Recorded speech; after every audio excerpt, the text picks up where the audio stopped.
Is it? Nice. Wow. No, not so much light. Okay. So, okay. Wonderful to not see you, because I really do not see you. I just see the clock ticking, how much time I have. So it's good that you're here. It's good that it's 10 p.m. and that we'll soon be drunk somewhere in a bar, hopefully. First of all, my name is Johannes, and I have a strange accent. I'm from Austria. That's why the accent. And the next announcement, I do not have any slides. I'm so sorry, no slides. You have to listen to what I'm talking. That's the important part here. Okay, so, and today I want to talk about Snowden's critical fucking flaw. And I mean, for those people of you like who know about Herrschaftstheorie, as we call it in German, you can actually go. And the rest, maybe I can try at least to enlighten you a little bit. So back in the good old days in 2015, Shami Chakrabarti wrote an opinion piece for The Guardian and stating that Edward Snowden, quote, is a hero. She claimed that saying so didn't make for terror, it made her a firm believer in democracy and the rule of law. Many saw and still see it this way, so Snowden is the true protector of freedom, and I hear it frequently in hacker circles echoing like a prayer in a church. He's a freedom fighter, he's standing for the American ideal, codified in the Constitution. So the state apparatus, and not Snowden, deserves our disgust and derision. And, well, let's say yes and no, okay? I think there's a fatal misconception going on, and we have to talk a little bit about it, because way too many people, I think, step on this ideological turd, and let's talk about this ideological turd a little bit, okay? So I'll try to explain what the fallacy is, and might use some curse words doing it. Fuck. Okay, good. So let's get started with the common perception of the cause. The growing tech industry and its changing dynamics resulted in questions of privacy and of shared information through various telecommunication platforms. The issues of the dragnet surveillance and the snooping of the National Security Agency since 9/11 have remained a questionable practice that was defended as a measure of preventing terrorist attacks. So Edward Snowden, and you probably all know this already, was a former contractor for the CIA, and he leaked details to the media in June 2013 about extensive phone surveillance by the American intelligence units. The information provided by Snowden had various implications on the future of free speech, government-endorsed law breaking in the United States, and privacy rights, of course. Despite several people demonizing him as a traitor who endangered the safety of the United States, others referred to him as a hero who tried to protect the freedom of privacy of all American citizens. So Snowden stated that all interpersonal communication is automatically recorded with details of email, passwords, credit information, phone calls readily available for the surveillance agencies. So Snowden defines freedom as the ability to carry out an individual's free will. And consequently, this breach of privacy by the government is interpreted by Snowden as an act of dictatorship and a violation of the constitutional right to privacy. Therefore, if individuals cannot communicate without being observed, then they are unable to exercise their freedom. So he provides the revelation of this information due to the fear of the horror vision of Orwell's 1984 turning into reality, whereby complete surveillance of the people is exercised, and that's this resulting in, quote, the end of freedom. Okay. The view of the government now, as stated by then President Barack Obama, who was also not that cool, was that for total security to be achieved, 100% freedom cannot be guaranteed, since the duty of the government is to protect its citizens.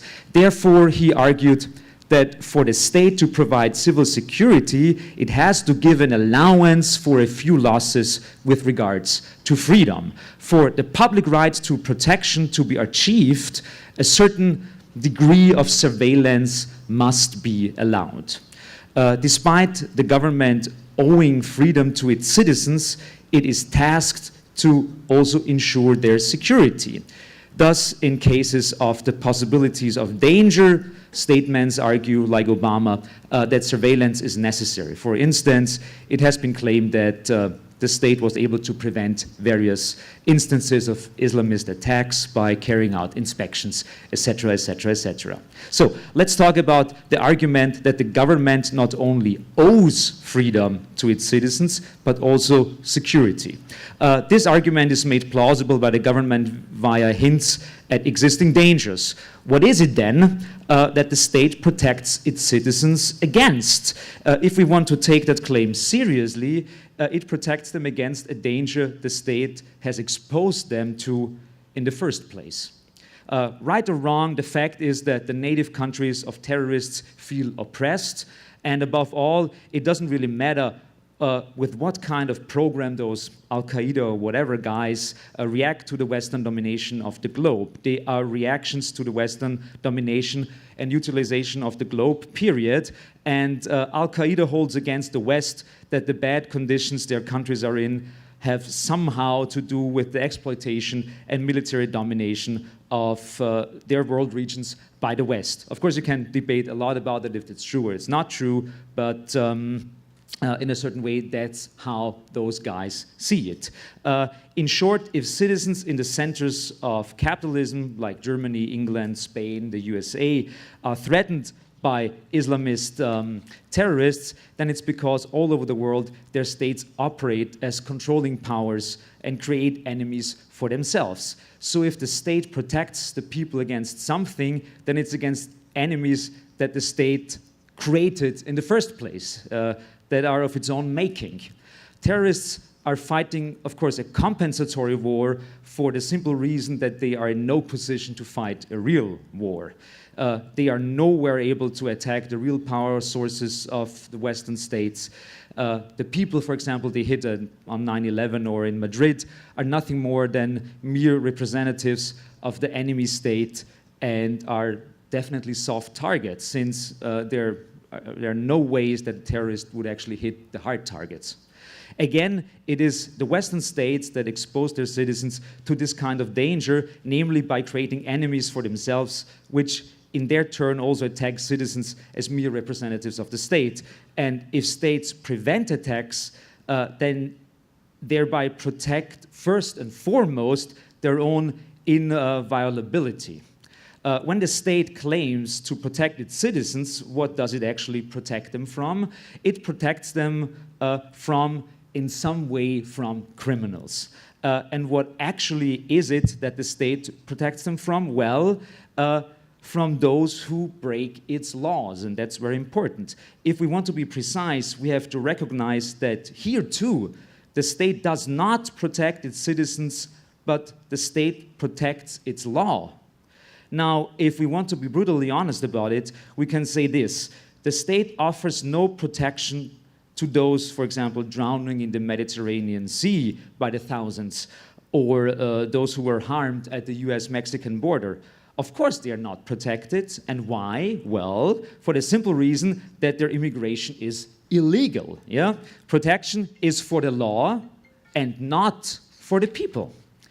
The state also doesn't protect its citizens from the loss of their retirement provisions, for example, through bad speculations of banks they entrusted with their money, a total catastrophe to the person affected by it. As for the state, it is merely a question of whether or not the bank has violated regulations.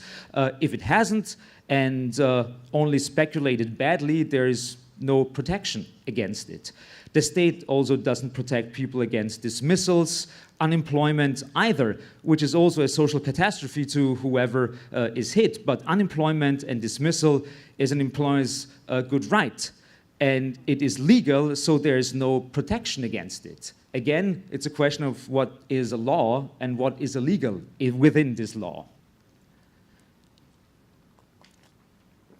Does the state protect people, for example, from thieves? Like a super simple question. Well, strictly speaking, the state, yet again, merely protects its law and not the citizens. It usually works like this. If somebody becomes a victim of theft and subsequently reports it to the police, an investigation is launched, and if caught, the thief gets punished, of course. And in most cases, the poor devils that commit theft have nothing that can be taken from them, to the effect that the citizen affected by the theft gains absolutely nothing from the punishment of the thief, nothing at all, especially no repair of the damages incurred. Only the damages to the law incurred are repaired through the punishment of the thief. So strictly speaking, when Obama says freedom needs security and that we need to protect and we are protecting our citizens, one has to say that in reality, the state does not protect its citizens, but protects its law. It protects its own self. And more often than not, the state's self-protection just doesn't include its citizens. Like in the case of theft, for example, as I mentioned. What I want to say here is also illustrated by the fact that the need for security that the state protects, namely its own, is always much more fundamental and comprehensive than all examples of dangers that those in charge could, if necessary, enumerate. The state does not wait with its protection for a particular danger to arise somewhere, just as it doesn't wait for an external enemy before it puts an army into place. A state always has an army. It doesn't create an army when a war starts, okay?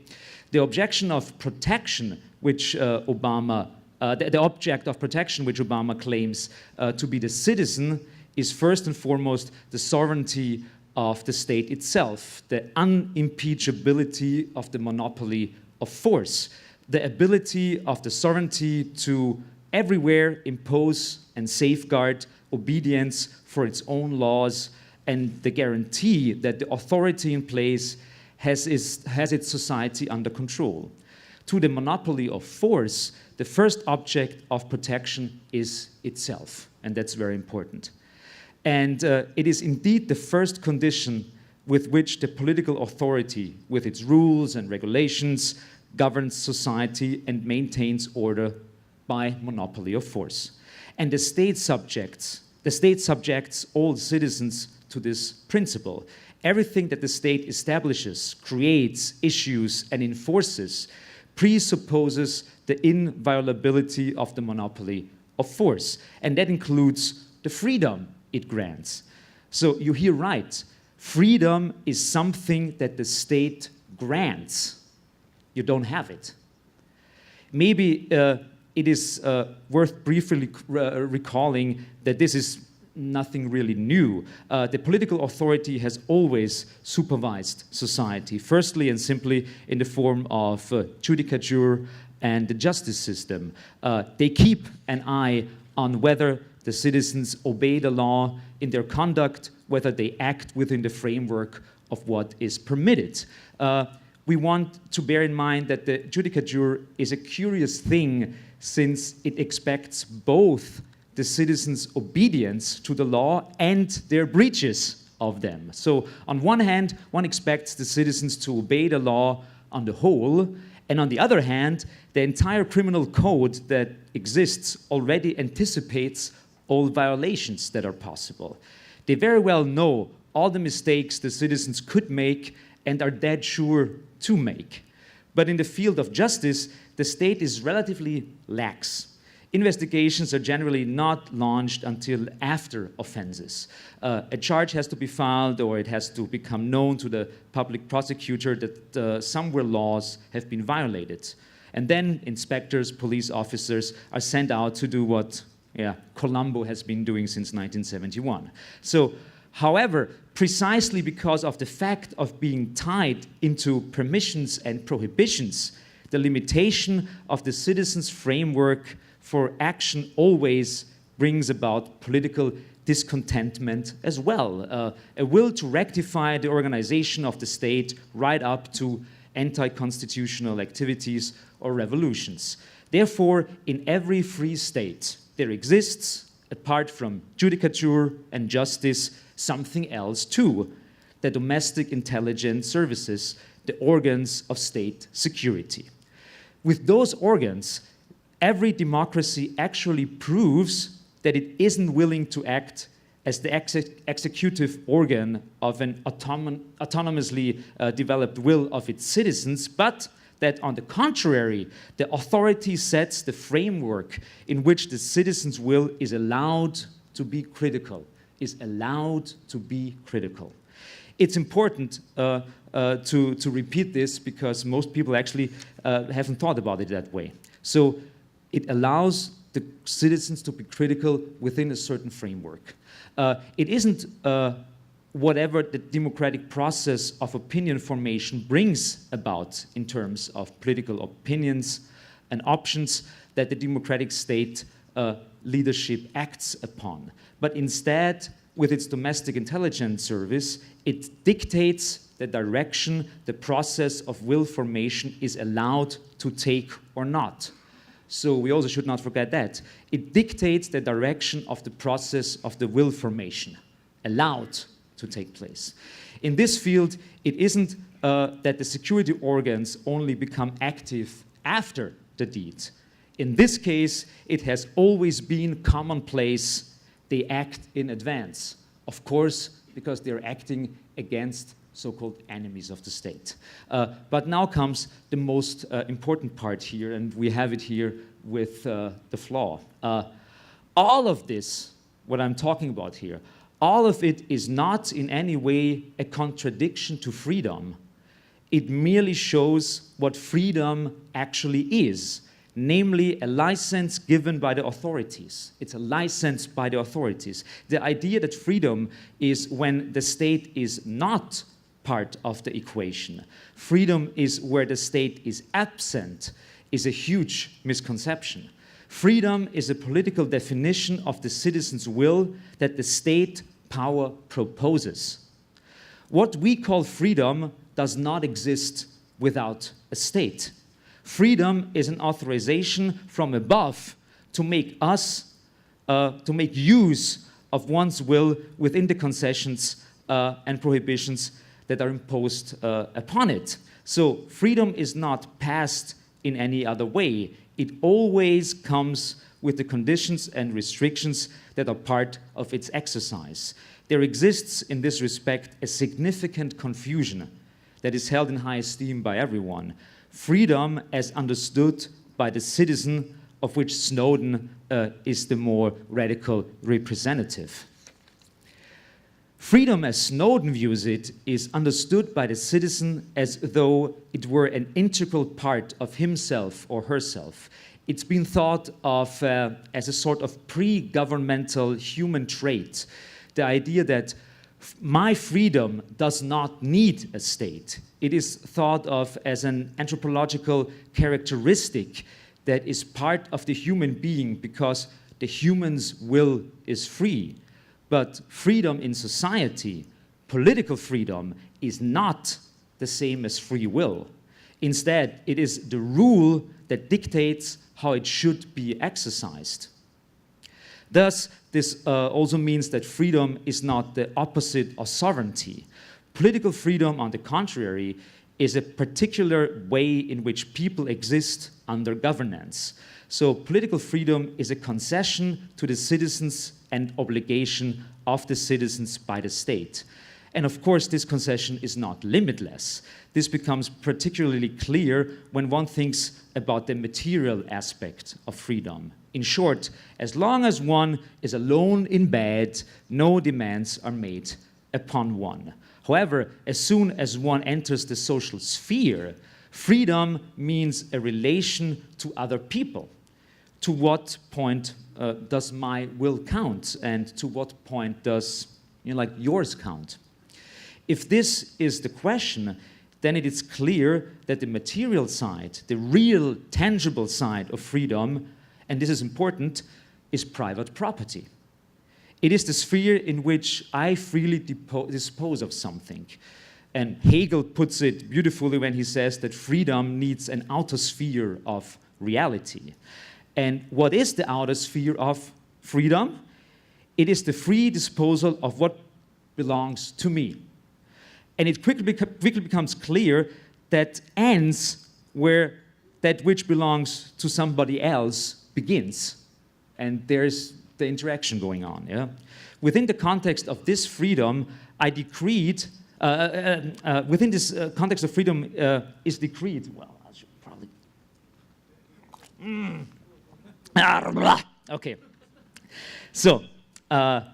So mine and yours, that's important, good. Within the context of this freedom is decreed that lots of private owners interact, and that indeed they, each one of them with his or her property, try to take advantage of the other when they exchange. Whether they exchange work capacity against salary or product against product is unimportant. When private owners come into contact, then this means competition is on the agenda. And this situation is simply untenable without violence, without a violence-induced rule about how far you are allowed to go and where it ends. Private property needs the freedom granted by the state, and it needs the police and other state entities to maintain order, to maintain this freedom. So freedom, real freedom, which means the one that exists and not the imaginary one when a person is alone in bed. So the actual freedom is a politically decreed relation of will between people. Your will applies up to the point where another will applies. And it is the state that determines where the border between the two lies with its laws and its property protection. So this type of freedom is not abolished, like Snowden says, through surveillance of society. But on the contrary, it needs it and lives through it. It is indeed a reliable and maintainable way of organizing life within capitalist society. A truly maintainable, unavoidable constraint for all parties involved. That is, only if and only as long as the monopoly of violence is really able to maintain its sovereignty over society. This is why the state still reassures its citizens that it does not wish to abolish freedom. And it's absolutely true, it really does not want to abolish freedom, not the freedom that we are talking about. Important, the freedom, this freedom is precisely organized via the submission of the entire society under the command of the constitutional state, and by making sure that everyone operates within the framework of what is permissible. Worried citizens should not worry. That's a quote by the German Minister of the Interior. And that guy said that he really doesn't want to probe into private lives. He said that as part of the whole Snowden discussion. The state, according to the German Minister of the Interior, the state is not interested in the love whisperings of Tom, Dick, and Harry. And that is probably actually really true. The state is really not interested in the love whisperings of some guys. But let's not forget the other side of the coin. Firstly, that it really is nothing but love whispering, right? And if that is so, the state does not care, but to make sure that it really is just that. Everything gets screened. So after all, engagements for unauthorized activities also take place in the private sphere, where else? So And then comes the Minister for the Interior and says, like, don't worry, we don't investigate everyone, as if the government were making a concession here, as if the government was saying we exercise restraint in some places. Well, the truth is that it does indeed make sure that there is just love whispering going on, which truly does not interest the state. But if the government agencies really wanted to follow up on every cheating husband, well, they would be busy until the end of the world. So they actually are really not interested in that. But in a really stupid manner, the purposeful execution of the all-round surveillance is presented as some sort of self-restriction of the state. When they talk about that in the news, they always talk about, yeah. The fact is that no such restraints are practiced. The state simply isn't interested in what it isn't interested in. To Snowden, total surveillance is appalling, and to Snowden it means the end of freedom. And the governments say that it is for their protection. And in a truly ironic sense, they are absolutely right when they say that it is the protection of freedom. As I've already mentioned, freedom essentially is a relation of violence, and this relation of violence needs protection. It only exists for as long as the sovereignty of this surveillance apparatus is guaranteed. Therefore, it is no lie, but instead it's a cynical truth that freedom is protected through surveillance, in a sense other than what people think when they say it is about its protection.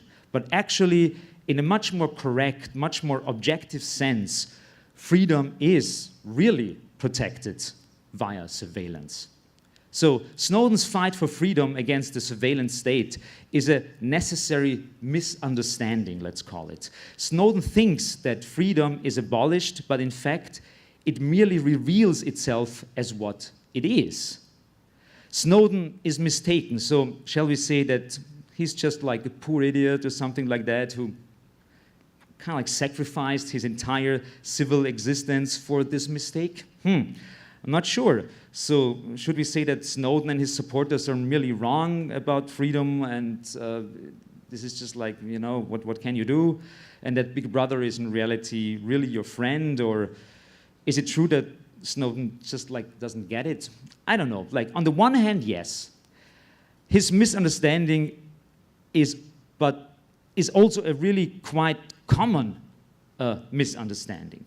He's not entirely alone in his belief that surveillance destroys freedom. And if we take a look at the state, we have to admit that the state itself contributes to this misunderstanding. The state supports it.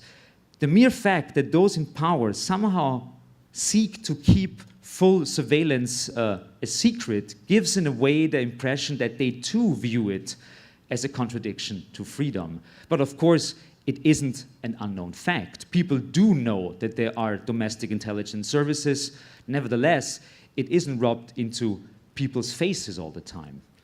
On the other hand, it clearly punishes those who make that stuff public, like Snowden, and pretty harshly. So the state even pays tribute to the misunderstanding, promotes it itself. It also promotes it by not justifying its snooping with its need for sovereignty, but instead with the mission to safeguard the security of the citizens. Here too, government power presents itself as the citizen's servant. Just as government power says that it has to serve the freedom of the citizens, it also says that it has to serve security. There too, the state is willing to say freedom is a pre-governmental right that it owes to the citizens, not that freedom is a mode of interaction that is dictated by the state to the citizens.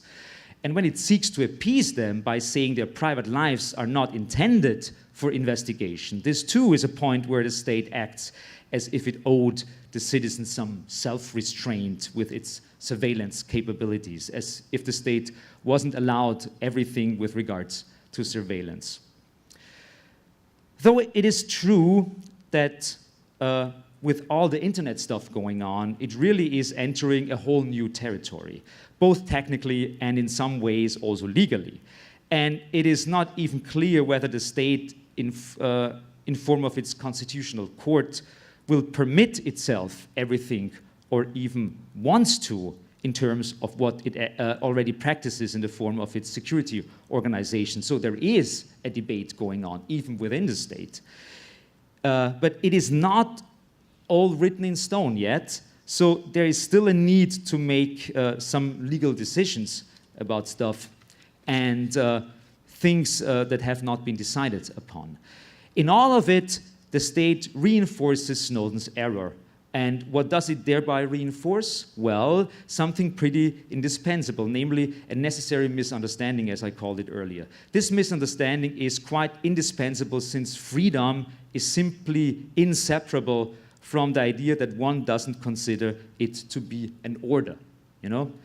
I hope that's clear. A person cannot feel free and say, my freedom has been ordered, you know? An integral part of freedom is the idea that it is a sort of pre-governmental legal position that naturally belongs to me and which the state owes to me, not which the state gives to me or demands of me. So one is not to be had without the other, so to speak. So, and that's the ideological turd I have been talking about earlier. This is why the idea of freedom needs the erroneous inversion of the relationship between the state and its citizens. The inversion of this relationship in the following sense: it isn't the state that defines the citizen who has to act within the boundaries set by the former. Instead, the citizen is a free being with whom the state has to comply and whose freedom it has to protect. This inversion simply is an integral part of the idea of freedom in a capitalist state. Whoever ceases to believe it, whoever says, I've got it, I understand now, freedom is a state-ordered mode of interaction between people, is halfway into actually not wanting it anymore. At least he or she is provoked to ask for the purpose of this decree, or to ask, then what is it good for? Why do we have a state? What is the monopoly of violence, etc., etc., etc. This at least sets in immediately, if one realizes that freedom is a mode of interaction by decree, a manner in which people are to interact, namely to respect each other's as carriers of free will, but only insofar the will of the other has a legal status. Okay, so whoever has correctly understood this is close to criticizing it. At least I had this awakening moment, is provoked to ask why it is then decreed.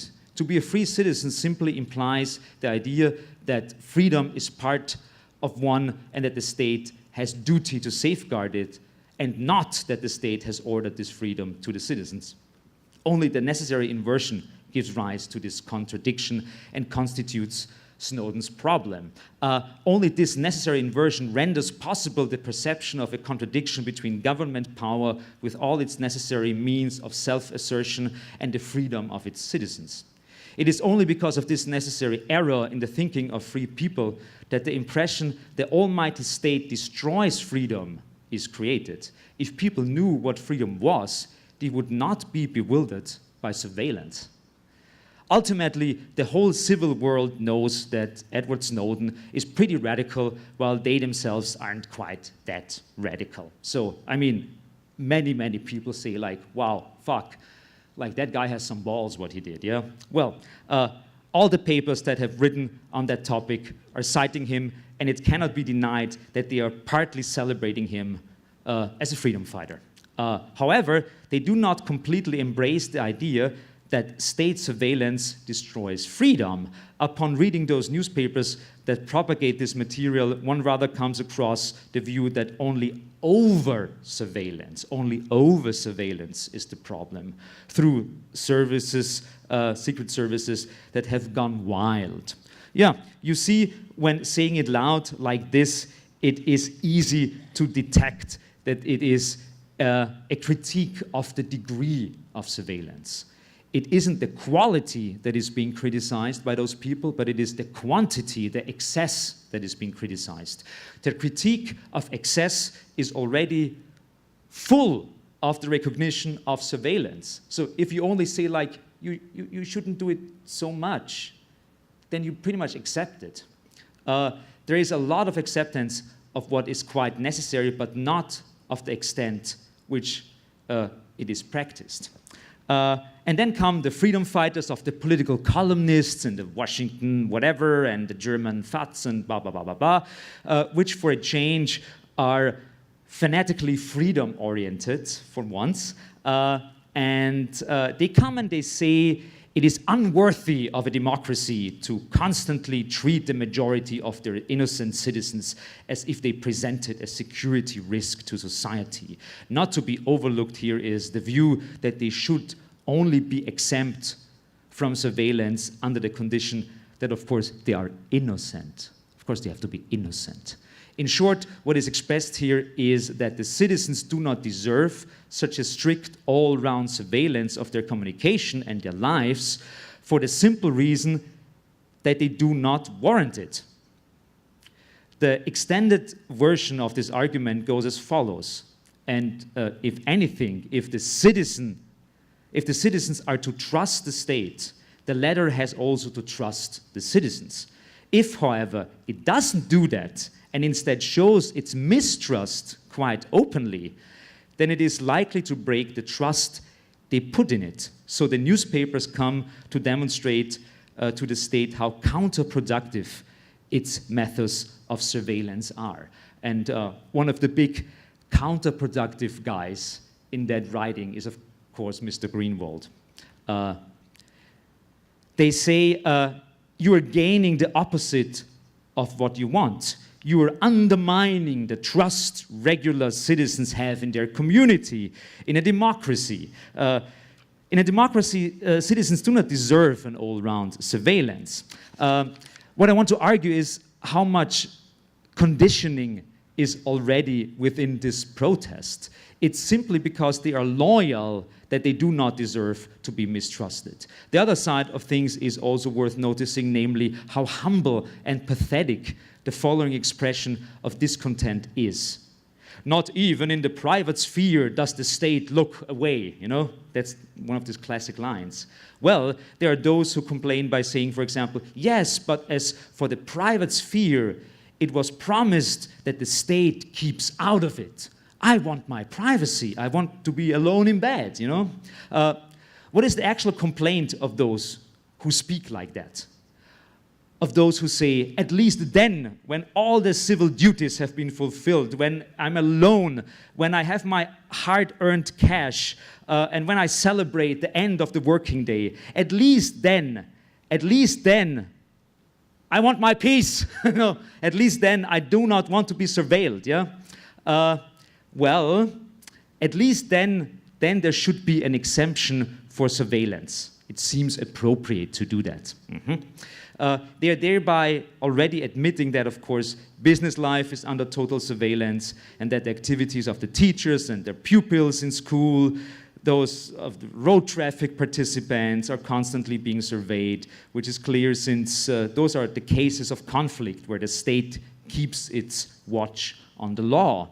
But at least when absolutely nothing is at stake, the state could have the decency to look away.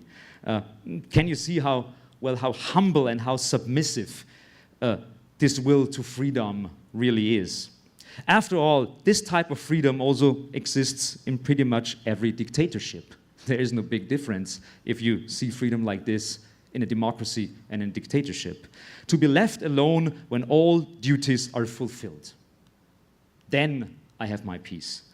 And here comes the argument that when all duties are fulfilled, and all one does is celebrate the end of the working day, then at least the state ought to look away. And what is the answer to that? Well, once the state has reassured itself that it really is just that, it does indeed look away. But that's exactly how it works. It's a nice bunch of people who say that innocent citizens do not deserve such mistrust and thereby express the standpoint that if they were guilty, it would of course be entirely different. Only innocents deserve trust. Okay, but how do you find out who is innocent? Now comes those innocent citizens who simply decide to turn the tables by saying, well, I don't mind the state listening in. I don't mind. I have nothing to hide and therefore have nothing to fear either. And they aren't just a small number of people. With regard to all of this, the following question has always preoccupied the public. For example, there was this incident in Germany in the early 1980s. There was a census in Germany, and the state wanted to know about totally irrelevant things and also advocated complete anonymity. The state wanted to know, for example, how many people live in a household, if there is running water, or if the water is fetched from a well, if the toilet is on the ground floor or on the first floor, and stuff like that. So that was in the early 1980s. Back then, there was a huge riot by young people and all people from German society, pretty much the entire population, who was revolting and demonstrating against the nosy state and its census. And now, after the revelations that the state is spying on people in a way that is in sheer magnitude way worse than asking if the toilet is on the first or second floor, there is hardly any outcry at the moment. So there is no resemblance between the outcry in the 1980s and the outcry that is going on now in civil German society. The outcry is pretty confined, you could call it. And why? Because a lot of people say it's okay for the state to have a look. With regards to my life, the state is welcome to read and listen in. It won't find anything. Personally, I do not feel threatened by surveillance. Well, this might very well be true, but what exactly do people thereby express? Whoever talks like that admits that freedom means acting within prohibitions and concessions. And this person admits that he or she knows that freedom ends if the person no longer abides by those prohibitions and concessions. This person says that to him or her, this is by no means a restriction, since this person does abide by everything.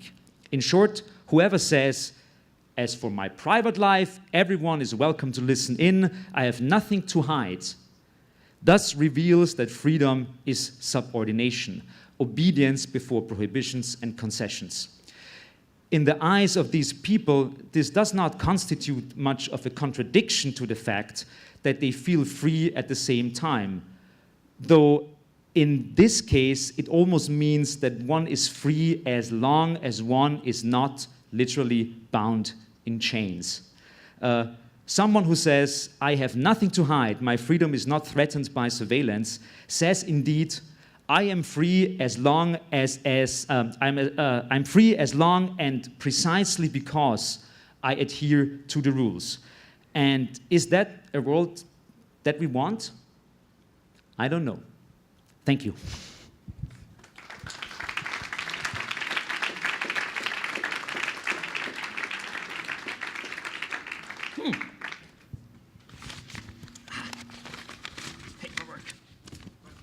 Yeah, sure, absolutely. Fuck, I want to see you. Oh, I can see you. Well, it is really, oh my God. Thank you for coming to visit us. That was quite a tour of authoritarianism and democracy. I appreciate you taking us fastly through it. I guess my question, you took a couple turns there that maybe we wouldn't all take, and I wanted to ask you about that. Sure, absolutely. I'm pretty sure, because of course I mean, this is also of course an ideological perspective, and of course you can debate of that, sure, but at least I tried to present it. Okay, please. Well, so in fairness though, ideology fairly doesn't exist once it hits reality, right? So the key concept here is that the ethics in which is codified into law is put in place by those who are governed. The consent of the governed is what creates the government. So you seem to turn it on its head and say that the government exists for its own purpose and the people it governs almost are grateful to be part of that. As far as civil society goes and the relationship between the individual and property, I think you're correct. But my question would be, for Snowden, what he presents us, the real argument he presents us is the codification of ethics into law, in his view, is incorrect, that the government has overstepped its boundary, which you seem to approach, but from a Greenwald argument, which I think is the wrong argument. It's not we don't want to be governed or we agree to be governed. It's that we create a culture of surveillance of authoritarianism, which we see in our politics today. And that sort of gentle slide, or the elephants coming from afar, how do you approach that argument that the culture that you create leads us toward an authoritarian government and away from our roots? Okay, yeah. Wow, Jesus Christ. I need 2 hours or something like that, but it's hard because my talk was, of course, trying to make a philosophical argument, and you're right, of course, if you present a philosophical argument and you smash it against reality, of course, it somehow shatters. So my try was to kind of like put the thinking on its head, so to speak, and debate all that stuff. I think, where do I start? I think okay, I hear out of your question, like, I hope I'm right, that the question of like, what can we actually do, is this right? Are you still there? Yeah, so the idea of the consent of the governed being that ethics is codified into law, yeah. It's the right of the governed to determine if the government has overstepped its boundaries. Well, I mean, yeah, I think I'm going even further. I say the very moment we have something like a state, we have a problem. So the problem, like, if we are running something like a concept of a state, that is the first step into the problem. So we actually, and that's of course pretty harsh, I think we should get rid of that stuff. But 3 minutes, oh my God. Yeah, I think that's probably even a good idea, because especially for that kind of debate, it's great. We're open night, and I need a beer anyways, really. Okay, let's talk outside. I think it's better, because, and because 3 minutes, I'm not sure I can really actually answer any questions in 3 minutes. I would say, yeah, let's go outside and talk outside. It's better, and then the next guys have more time to set up the stuff. Okay, thank you.